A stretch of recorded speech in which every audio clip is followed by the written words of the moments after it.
Welcome to another edition of Teach the Geek interviews. My name is Neil Thompson. I'm the founder of Teach the Geek. I work with technical professionals so they can present more effectively, especially in front of non-technical audiences. And you can learn more about that at teachthegeek.com. Again, that's teachthegeek.com. Today, my guest is Dan Lipp, and his career began with a physics degree and grew into more than 25 years leading software teams, developing products, and guiding agile transformations across startups and established companies.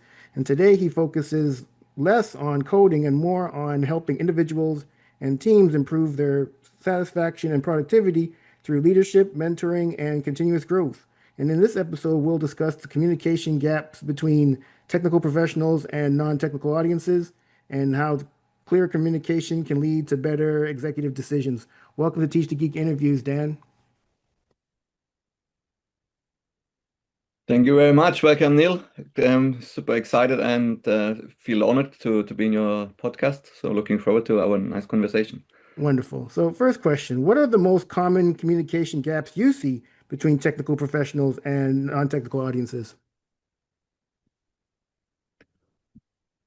Well, the most common communication gaps, I think it's a wrong assumption. I think the assumption it's the geek assuming that he or she has to explain what it is about, and instead they don't really need to understand how things work, right? They need to understand why it matters. So why should they care? I don't know, someone asking for money to re-architect a certain system. Yeah, it's not about the details. What it's, I don't know, 500K. Why should we spend that? What is the pros and the cons? This should be the goal of the conversation. Yeah, I agree with you, Dan. In fact, I can recall back when I used to work as an engineer and I had to give presentations in front of management on a monthly basis. I thought that they'd be interested to learn about the details of what I was working on. And I quickly, well, I eventually realized that that wasn't the case. And I just, looking back on it now, I just wasn't putting things in a way that they can understand. And I wasn't talking about the things that they cared about. And especially if you're talking to the CEO, he's not going to care about the technical details. He's most likely cares about when it's going to be available and how much it's going to cost and that type of thing, more high level type of information. And yet here I was in the weeds talking about technical details. So I certainly agree with what you're saying. All right. So what does poor communication or how does poor communication affect decision making at the executive level? Well, I think with the say if it's a regular pattern at some point, you might lose your credibility, and then it's the next conversation is not so much about what is does the guy has to offer, but does he really know what we're talking about? Does he understand our context? And then it's really hard to get anywhere, right? And I mean, by the way, feeling guilty myself, right? I've been been there as well. It's pretty hard to also manage the expectations, right? I mean, if it's the same crowd you're regularly talking to, then it's probably easier. Then at some point you understand what the expectations are, what is the level of understanding of the people, where their interest is. But if it's a kind of unknown audience, it's also hard to understand what are they looking for, what are they keen on, right? So how to direct your speech, that's not an easy thing to do. Indeed. I'm curious then in the event that it is an unknown audience, what are things that you've done in the past to try to understand or to manage the expectations of those types of audiences? Well, funny enough, I think it's the easiest thing is like if you're publicly speaking at a conference and stuff like that. I really like the pattern. Just start with a couple of questions. So, how many of you guys have, I don't know, recently coded in language X, or how many of you have this or that? Two or three questions that typically kind of um, have makes the audience more engaged, right? And you already have a kind of a background information on the percentage of people that know about a certain thing. And other than that, of course, I mean, it's the best guess, right? Uh, Yeah, I think you're right about that too. And yeah, if you're going in blind, certainly in those conference type of scenarios, I mean, certainly you could try reaching out to the event organizers to get a sense of who's going to be in the audience too. So you know if it's going to be more, these experts, you know how you can tailor your presentation to them, but it's going to be more newbies. Well, I guess you know how to tailor it to them too. So I think maybe that's a way to try to get around that too. Absolutely. And I think another thing that's very good is like I try to um, spare a considerable amount of time for questions because I mean then really get the engagement right, and then people will ask what they are curious about, and sometimes the question then also help to clarify things you said before to other people in the audience that have a similar background than the person asking. Yeah, and not only that, but it also helps in making your presentations even better for the next time because you'll get questions and you'll think, well, I never really considered that. Maybe that's something I should add to the presentation. So next time I give this presentation, maybe I don't get that question. I get a different question. Absolutely. Yeah, Absolutely. I wonderful. mean, at the end, it's like everything. It's in kind of it's practice and practice and practicing, right? And if you integrate a feedback loop, that's how you'll get better at it. Absolutely. What risks arise when technical risks are not clearly understood by business leaders? Well, I think the risk that arises is simply like a degeneration of the landscape, right? I thought about it earlier today. I think software is, or like application landscape and stuff like that, it's a commodity for many people. But I think there's a big underestimation in terms of how quickly things change in that area and how um, high the price is if you don't invest. So if you compare, I don't know, with a car, for example, people have run cars for years. So everybody made the experience at some point that if you don't check the tire pressure, you might have damage your rim. If I don't know if you don't check the oil at some point, you might damage the engine and stuff. And or you know at least someone who happened that. So okay, I don't know, for half a year, yeah, a year I can go without, but at some point I probably better check. Now in with the application with software, everything goes so much faster, right? And I have the feeling tons of people think you build it once and then it's fine and you use it forever. Well, you can do, but the risk, vulnerabilities and everything, it's increasing dramatically, right? And if you're not aware of that and aware of the magnitude of I don't know how big the size of a technical debt can be in a system. We're not talking hours, right? We might talk months to fix it. If you're not aware of that risk, you're very likely to always focus on, I don't know, new features or do other stuff. I mean, most of the teams have a lot more work to do that they can do at the same time. So it's about prioritization. And then if you're not able to express clearly why this kind of technical work matters and what would be the unwanted consequences if not doing that, that's how you end up in these landscapes, yeah, where just they were under investment for years, and then you might run into a problem. Yeah, something you mentioned, Dan, that triggered something in my head is the this idea of software and it changing so quickly, and yet here you are in a company, and a lot of times in companies, especially if they're big companies, things can move slowly in terms of decisions being made. So how do you balance the inertia of larger companies with the fact that if you're working on something that's software related, you got to move quick or else it's going to be obsolete in a day or two. Yeah, a really good question, and I think that's the silver bullet I'm still looking for as well, to be honest. But I think what I experienced, what I thought was helpful is sometimes like it's a standardized ways of working the process. And so for one example, I experienced that I really like this scaled agile framework. Yeah. And simply because in that process, right, there's a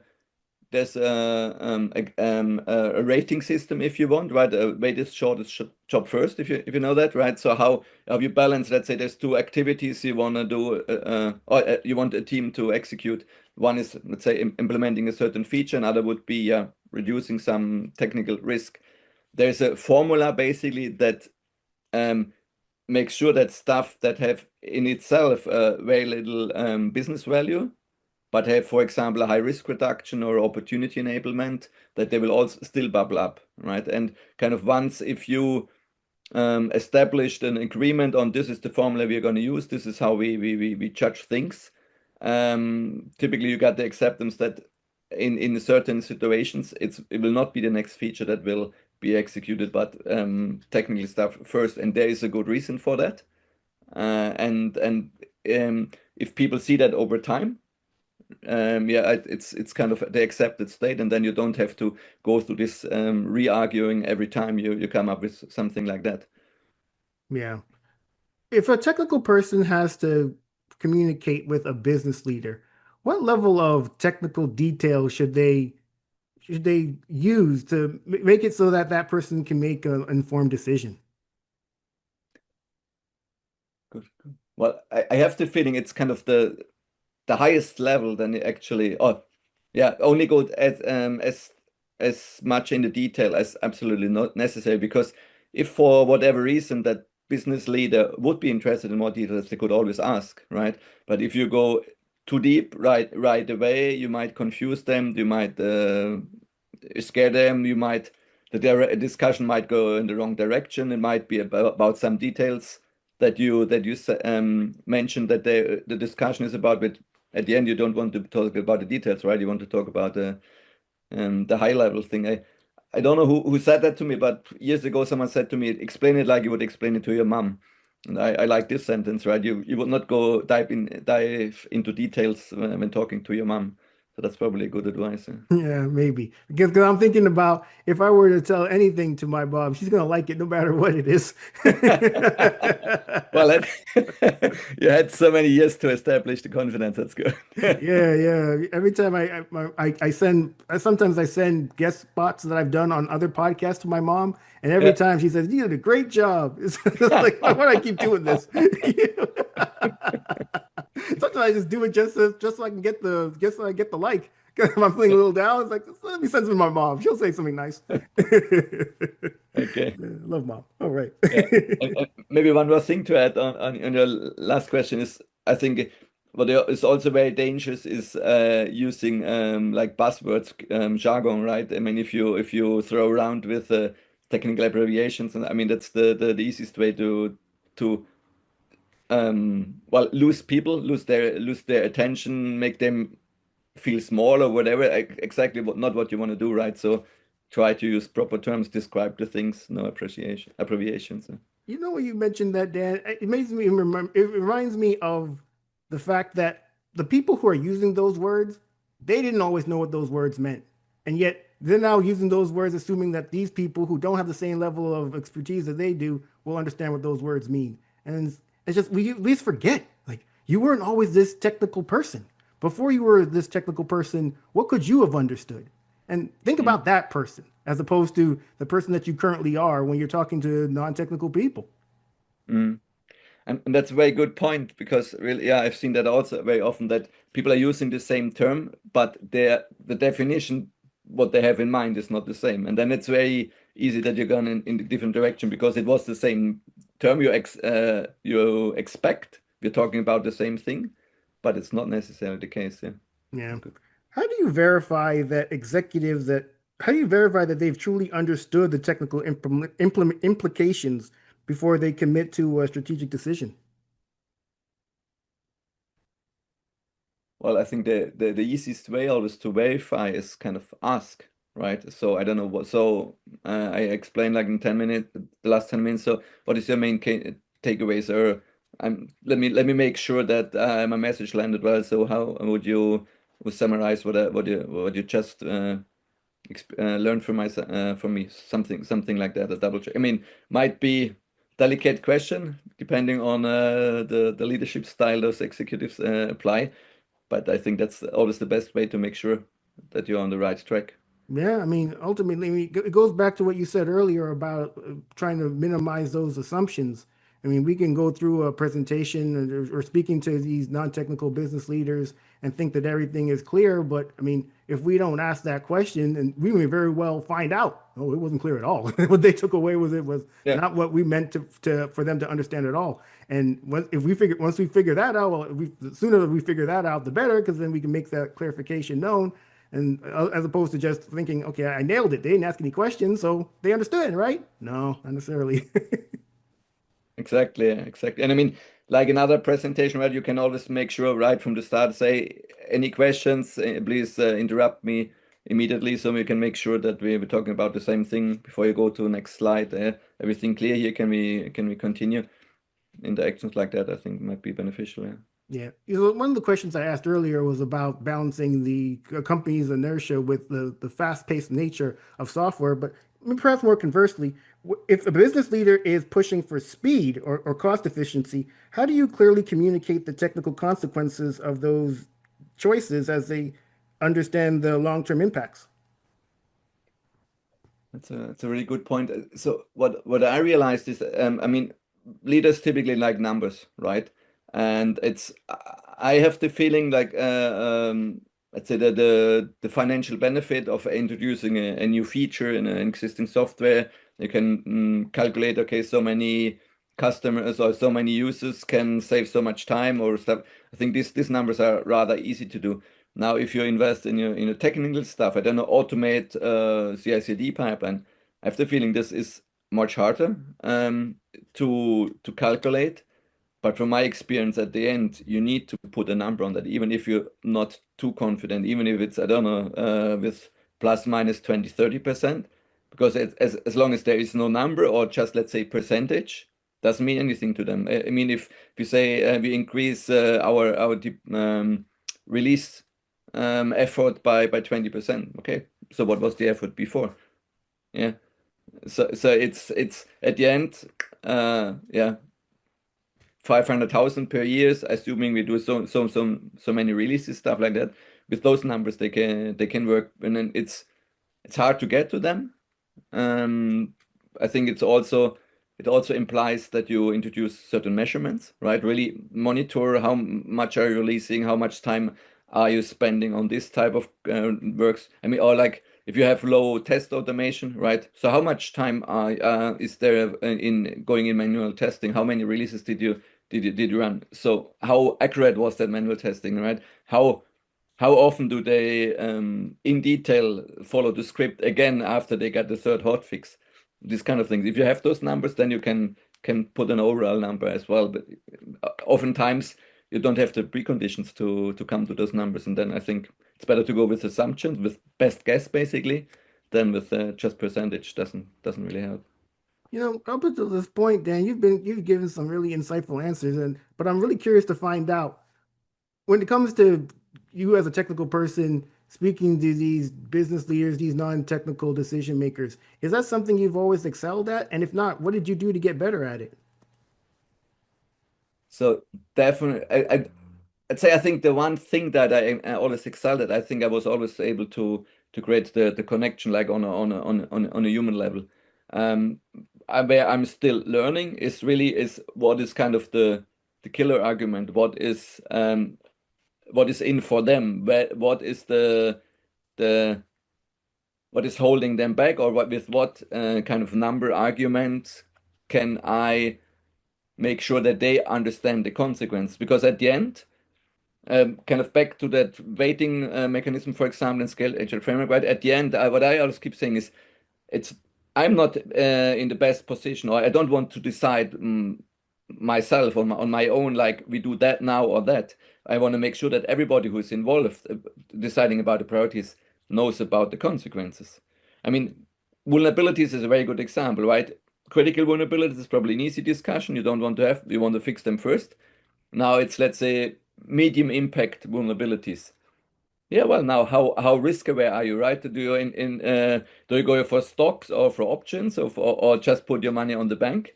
People are different, right? So the ones I can say, you have to stop everything now and fix this mid critical vulnerability. But I can tell you, if you don't fix them, that's the worst case that could happen if someone would exploit it. And I can probably tell you, this is so many cases has been there recently where stuff got exploited, right? And then as a group, I think those decisions, well, of course, obviously we're not talking about hours of work, but I don't know, two sprints for a certain team. Those decisions have to be taken in a dialogue where everybody understands what we are really discussing about. And then, of course, if a majority decided, okay, no, let's hold back the technical thing, and if then things go wrong, yeah, then everybody should carry the consequence and then should not blame that one guy, right? That was not shouting too loud. I mean, it's very common I see in today's time, right? That simply there's too much work for the workforce, and then you have to prioritize. There's no other way around it. Yeah, and hopefully, just like you said, that person who did tell them about the risks of not taking on that issue they don't get blamed afterwards. But I mean, how often does that happen? Oftentimes, that's exactly what happens. They still get the blame. It's like, but I told you people. But hey, yeah, you didn't tell us enough. That's Yeah, yeah, yeah, yeah. Exactly. Yeah. Didn't shout loud enough. But I mean, if let's say if the culture is right, who shouts loudest gets kind of the time of the team. I mean, then it's yeah, that's it's also not very efficient. Then there is a lot of energy basically going in kind of fighting for the topics. That's also not very helpful, and also of course not good for the climate. So let's try to bring everybody on the same page. Everybody should have an good understanding on what is the consequences of doing things and what is the consequence of not doing things. Then that's a wise decision and support it. Yeah. There are instances where a technical person certainly will be in a position to speak to business leaders, but there may also be a position where they'll speak to a different types of audiences. So they may have a mixed audience. There could be technical people in the audience, there could be business people, and everything in between. How do you think a technical person should go about addressing mixed audiences? That's a very interesting question. So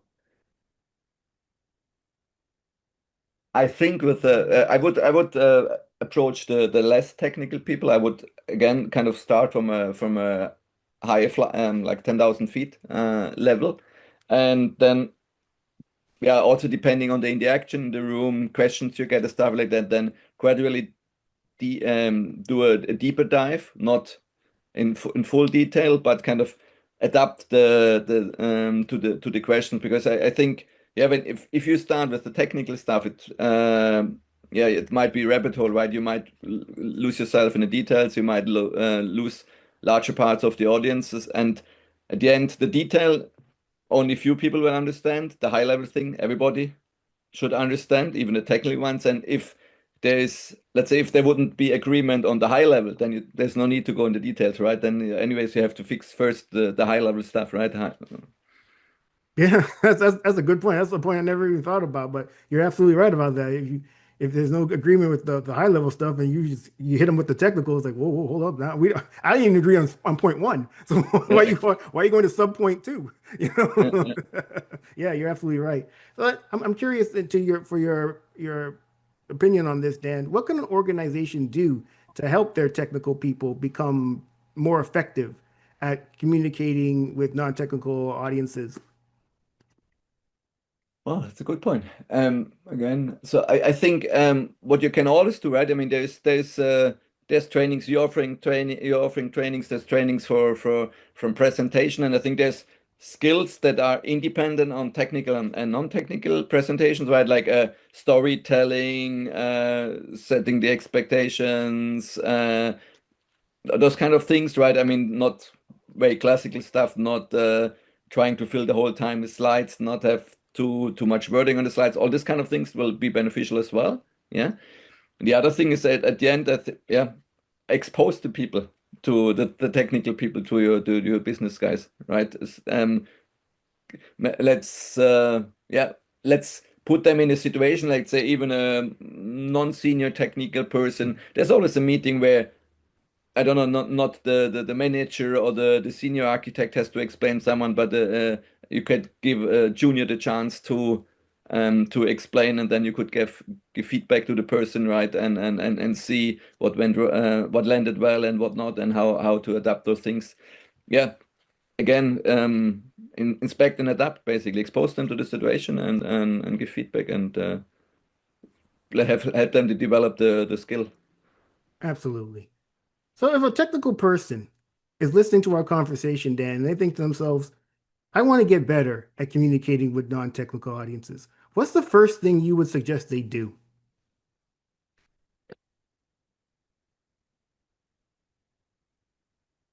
Well, the first thing is, I mean, if they know already they want to get better, which is great start, right? I would let them write down, okay, so what do you think is your biggest shortcomings, right? I would always tackle the biggest lever first. It doesn't help if you optimize the last 2% of something where you're already good. When there's this one big thing, I don't know, you're constantly speaking too fast, so nobody can follow anyways, then it's not about what you're saying, right? Then it's just this thing, or have a lot of fill words, not enough volume, those kind of things, right? It's funny you mentioned filler words, Dan. uh, this has happened maybe a couple of years ago now, but I messaged my mother. I called her and because I sent her one of the episodes I did for this podcast, and she said that I did a good job. But I don't know how she could have said that because after 5 minutes she stopped listening, and she said she did so because the guest I had used so many filler words that she was distracted and annoyed, and she stopped listening. And it made me think, well, I guess this is something that people are bothered by because when it comes to fillers, I don't seem to be as bothered by them as someone like my mother. But certainly, if you're giving a presentation to decision makers and some of them are bothered by the filler words, that's definitely something to improve on right away. So I fully take in your point.